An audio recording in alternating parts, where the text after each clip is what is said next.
We are making over a stone fireplace today to take an ugly baby blue fireplace and make it look like natural stone again. Check this out. Hey, we're Jen and Trent, the DIY bloggers from Your Home Renewed, where we help share our budget DIYs with you to inspire you to create a home that you love. We had a client call us recently to tell us about their blue stone fireplace. And it was a horrible job. And it needed to look like real stone again. So this homeowner said, can you please bring the stone back and have it look as natural as possible? And so we picked up our brushes and got to work. Watch us use a variety of products and colors to help take this ugly baby blue stone back to something that looks like it actually came from the earth. Who has a blue stone fireplace? Who decided, I want baby blue? Yeah, they probably had a vision or had seen a picture or heard, hey, you can water down latex and it makes more of a haze. You know, because I'm imagining they're not going, hey, we're painting this stone blue. They're just probably thinking, well, we just want to maybe color shift or something, but it definitely did not work, and they probably realized that at the end. But here we are to the rescue. Yes. When we walked into the house, I mean, the baby blue just definitely, like, we walked in and we're like, whoa. You're thinking, well, I mean, you know, blue. That's probably not blue. No, it was blue. Baby blue. Blue. There are runs everywhere and double brush marks. It's just done horribly. Yeah, usually that's like a contractor who says, sure, we can do that. Or it's a homeowner who's trying to experiment and it just kind of goes wrong. The homeowner was inspired by her front steps, actually. They're this beautiful sandstone staircase. As you were walking into the house, you walk up the stairs and you instantly see this blue fireplace. So the colors did not match. So she wanted that to have a more distinctive flow to where they look like they belong together. We tape off the mantle just so that all the stuff doesn't drip on that nice wood. We brought every bit of product that we had, any color, just so we can mix and match all different kinds of colors and contrasts. Jen got to work mixing up several different colors to help us achieve the most natural looking stone we could faux paint. The products included Roma Bio Masonry Flat, Velatura Mineral Wash, and a stain glaze, all of which can be applied to pre-painted stone. Our plan of attack was for Jen to paint in the mortar lines using Reposo Beige, while Trent began to paint life back into each stone. Just seeing the mortar color change alone was a huge difference and helped us begin to see the overall vision for this room's centerpiece. Now, we always save the top of the hearth for last. That way we have a surface to walk on while we're working on the stones above the mantle.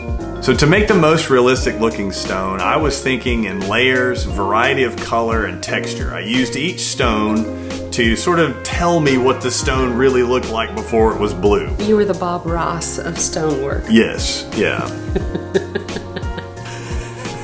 Now, one thing that he found that was easy to do was to use the features of the stone that are already there to help determine how the stone is going to look. So if there are divots in the stone, or if there's actually a crevice in the stone, use that to your advantage to help create that realistic look. This stone had all of these natural striations in them, and it was very fun to bring out the different characteristics and just did my best to create a real looking stone. And at first it doesn't look real, so you just work on it until it does, and just adding layers and layers and lighter colors. And you just try not to make each stone look the same. They need to look different. Sometimes you would highlight with lighter colors. Sometimes you use the water bottle to water down the paint that much more. Yeah, and sometimes I just used a dry rag, and even the rag would get very dirty, and that was okay. That helped blend better as the rag was dirty. One thing that happened too, when your rag is dirty, you will inevitably hit the mortar that you've painted, so you do some mortar touch-ups along the way as well. Yeah.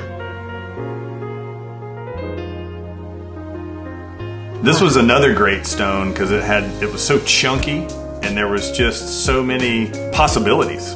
Look at how blue that stone looks compared to the browns that you're doing next to it. I really was concerned, honestly, that it was going to look like they were painted rocks. like a movie set painted rock, and I don't know, I feel like the film does not do it justice. Like when you see it in person, it looks like you're looking at stone.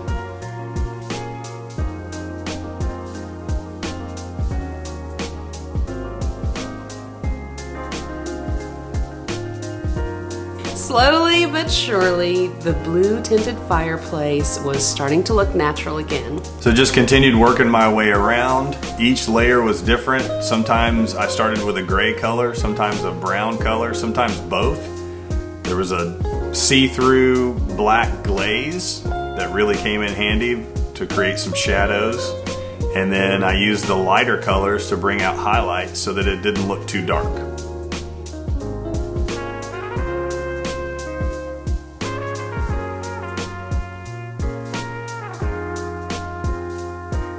Sometimes something that helped was actually going to the back of the room, removing yourself from the fireplace and taking a look from far away, and that helps you kind of get a little bit more of a visual of the depth.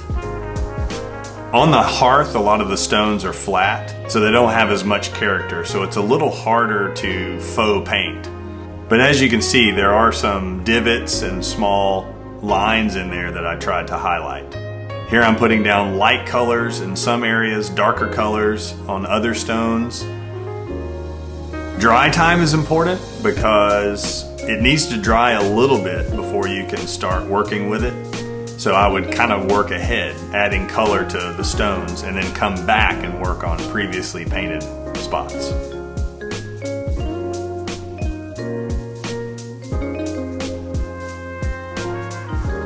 Okay, so now here's a stone in real time. So you started with this white base. And I'm just kind of working to cover the blue.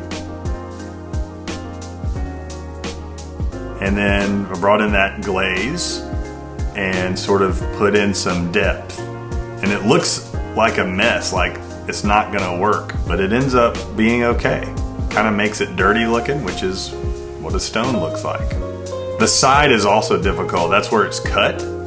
Yeah. And so you get a lot of texture there.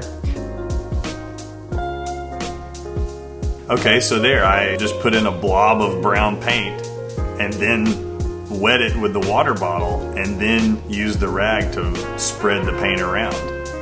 So there's various methods that you can definitely try. I don't think there's one right or wrong way to do this other than using the proper type of paint for a masonry or stone surface. You're kind of watching me improv in real time. I wasn't sure what that was going to look like, but the good news is you can wipe it away, add more. Masonry paint is very flexible and workable.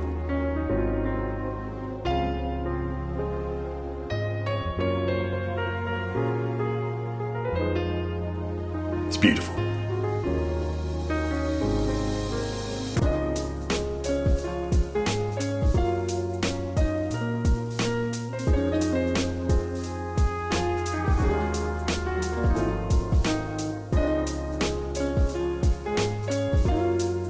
Here's the before and after baby blue to Boom. Beautiful natural looking stone.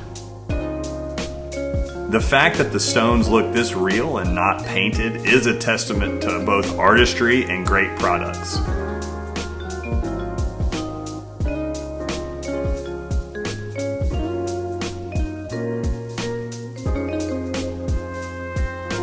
So if you have purchased a house that has stone that you think is beyond repair or ruined, let me tell you, you can fix it and bring it back, restore it to natural beauty with just a few creative methods. Overall, this project took just 2 days to complete, but the results are stunning. I really would have never thought this was possible, and that's the fun of this work, is that you just bring out the most creative aspect of your abilities and you just go for it. Yeah. You're just not afraid of it. It's definitely going to look better than the blue that they had on there before, so you at least have that confidence. It made me kind of proud of myself. Mm-hmm. And But this would work even if you don't have painted stone. If you have the black mortar that was so popular in the late 70s, or you've got a color of stone, maybe lots of rusts and oranges that don't work with your decor scheme, you can use this paint method to kind of help create and alter, color shift the stone to have it look like something that you would love to have in your home. So it's your home, just renewed. I didn't know you were telling the tagline. But if this is something that we can do, this is something that you definitely can do. And if you have any questions about it, put a comment below, because we would love to help you out, to help you achieve the look that you want for your focal point of your room. Thanks so much for watching. We hope that you enjoyed this video, and be sure to sign up for our email list so that way you won't miss the next post coming out really soon. Hey. Is that going? Yep. I see a red record light. Whoa. The red light's on. You know what that means. It's time to renew your home. All right. Just getting excited. Just getting excited. I'm Trent, and this is Jen, and we are addicted to DIY. Might as well Face it, we're addicted to DIY. I'm Jen. And I'm Trent, and we have been committed to a life sentence of DIY. We're married, by the way. We do the DIY fails, so you don't have to. Right. Watch us mess everything up, and then do the opposite.